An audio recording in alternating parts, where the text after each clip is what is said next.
Hi, I'm Nikki Bell, Marshall County Agriculture and Natural Resources Agent, and I work for the University of Kentucky Cooperative Extension Service. Today, I'm healthy at home and practicing social distancing, and I am here to bring you a video on starting pepper seeds. This is a follow-up to the family garden grab bags that we had at the office, and since they had pepper seeds in them, and since pepper seeds can be mighty tricky to start, I thought I'd do a little how-to video. So first off, you need some kind of container to grow your seedlings in, and I use these little cell packs. You can use anything. You can use solo cups, Dixie cups, old Tupperware containers, whatever you've got. Don't be scared to be creative, and don't be scared to, repurpose and teach your kids how to repurpose and reuse materials. I like to use a seed starting medium that's made specifically for that. Those mediums tend to be disease-free, and that's a big thing when it comes to starting seeds. If you are like me and you use cell packs from last year that had soil in them, you're going to want to disinfect your cell packs. I use a 10% bleach solution.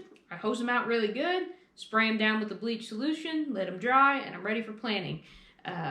Let's see. So let's talk about planting. So I use the cell packs, and I use tweezers to transplant my seeds into my cell packs. When I use the tweezers, I can achieve the correct planting depth, which for peppers, by the way, is 1/4 of an inch planting depth. And the tweezers allow me to achieve that. Do me a favor, don't go stealing mom's or your sister's or your grandmother's or whoever's tweezers out of the bathroom, because you're going to get me in trouble. But you might try to use some old tweezers if you got some laying around. I find that very handy, and it really helps me be precise with my planting.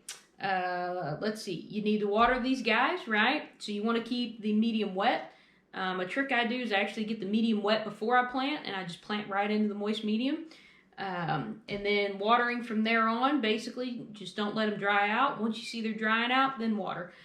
Don't water so much that they're staying soggy or soapy or having completely saturated wet soil the whole time, because that promotes pythium, which is a root rot disease, which is why we were spraying the bleach in the first place. So just don't let them sit too wet. Don't let them sit too soggy.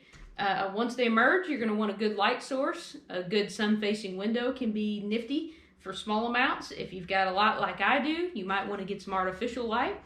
I leave my artificial lights on for 16 hours a day. That is an extension recommendation. You can actually extend the time they grow during the day by extending that sunlight period. You want to warm the soil. Oh my gosh, it's so important to warm the soil. That's the main reason I'm doing this video, actually. You want to get the soil up to about 70 degrees. I use one of these heat mats that you can buy at a local farm store. They are great for heating up the soil and not getting it too hot to the point where it just stays dry the whole time. But they heat up the soil, and they help me kind of bridge that gap between not being able to germinate because of the soil temperature and being able to germinate because of the soil temperature. So I use the heat mat. Real sunny window can work if you, if you're just doing a small amount. So we've got containers, we've got soil, we've got light, we've got water. I guess all there is to talk about is transplanting. If you plant your seeds in a tray and you want to transplant them, say you start a bunch of seeds in a tray and you want to transplant them to cell packs, wait until they have their first true leaves.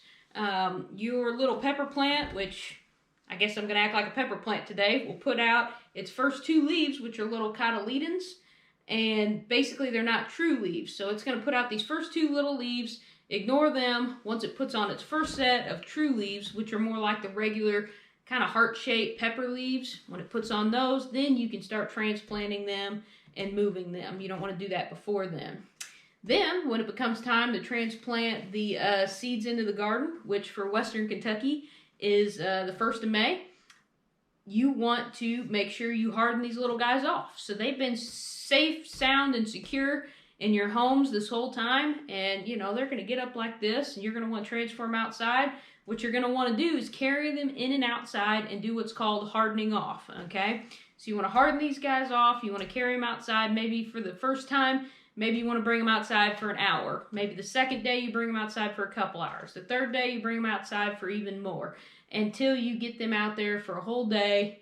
Then they're hardened off, and then they're ready to be planted in the garden. The reason we do this is because these plants have never experienced real sunlight, direct sunlight. They've never experienced torrential downpours. They've never experienced windstorms, and they're pretty fragile when you bring them out. So you want to harden them off, and then they're ready for transplant.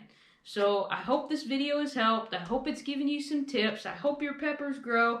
I hope you're staying healthy, and I hope you enjoyed the video. Aging out.